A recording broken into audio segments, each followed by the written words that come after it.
ಭಾರತದ ಬಾಹ್ಯಾಕಾಶ ಕ್ಷೇತ್ರದಲ್ಲಿ ಮತ್ತೊಂದು ಮೈಲುಗಲ್ಲಿದು. ರಾಕೆಟ್ ವಿಕ್ರಮ್-1 ಉಡಾವಣೆ ಯಶಸ್ವಿಯಾಗಿದೆ. ವಿಕ್ರಮ್ ಆಗಮನ್ ಯೋಜನೆಯ ವಿಕ್ರಮ್-1 ರಾಕೆಟ್ ಉಡಾವಣೆ ಆಗಿರುವಂಥದ್ದು. ನಭಕ್ಕೆ ಜಿಕ್ಕಿದಂತಹ ದೇಶದ ಮೊದಲ ಪ್ರೈವೇಟ್ ರಾಕೆಟ್ ಇದು.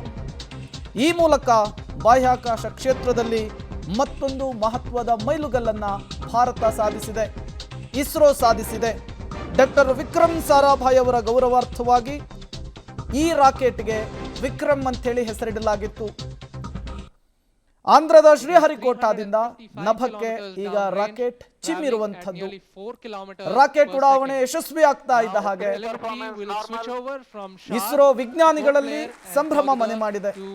ಆನಂದ ಬಾಷ್ಪವನ್ನ ವಿಜ್ಞಾನಿಗಳು ಸುರಿಸಿರುವಂಥದ್ದು.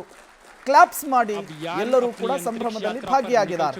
तृतीय चरण का प्रज्वलन चालू है और उस +4 मिनट की प्रतिक्रिया नियमित रूप से चल रही है. And as you can see on your screens, we have near exact following of the intended trajectory. The two dotted two lines on your screen essentially indicate the current performance of the vehicle, and it closely matches with prediction. This is on your screen on board from stage 3. What you see is the rocket plume and the nozzle, and Earth, our home. What a beautiful view. क्या सुंदर दृश्य है हमारी पृथ्वी का. S3 performance normal और तृतीय चरण का परफॉर्मेंस अब नॉर्मल है, या कि सामान्य रूप से तृतीय चरण का संचालन प्रारंभ हो चुका है और चल रहा है. That's right. We've had call out that the stage 3 performance is nominal. +5 minutes.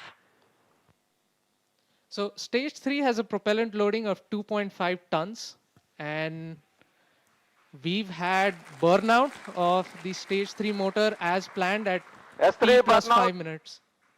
Yes, we've gotten confirmation that S3 has burnt out, and now we're entering a planned coast period. Something that lasts for ಭಾರತೀಯ 140 ಬಾಹ್ಯಾಕಾಶ seconds, ಕ್ಷೇತ್ರವು in ಮತ್ತೊಂದು which ಮಹತ್ವದ it's called ಮೈಲುಗಲ್ಲಿಗೆ as ಇವತ್ತು combined ಸಾಕ್ಷಿಯಾಯಿತು.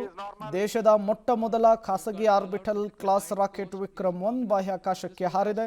Hyderabad ಮೂಲದ ಪ್ರಮುಖ space tech ಸಂಸ್ಥೆ Skyroot aerospace ಈ ಅತ್ಯಾಧುನಿಕ ರಾಕೆಟ್ ಅನ್ನು ಡೆವಲಪ್ ಮಾಡಿತ್ತು. ಇಡೀ ವಿಶ್ವದ ಕಣ್ಣು ಇವತ್ತು ಇದೇ ರಾಕೆಟ್ ಉಡಾವಣೆಯ ಮೇಲೆ ನೆಟ್ಟಿತ್ತು.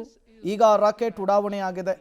ಪ್ರಧಾನಿ ನರೇಂದ್ರ ಮೋದಿ ಅವರ ಕೈ ಬರಹದಲ್ಲಿ ಒಂದೇ ಮಾತರಂ ಬರೆದಿರುವಂತಹ ಪೋಸ್ಟ್ ಕಾರ್ಡ್ ಅನ್ನು ಕೂಡ ವಿಕ್ರಮ್-1 ನಭಕ್ಕೆ ಹೊತ್ತೊಯ್ದಿದೆ.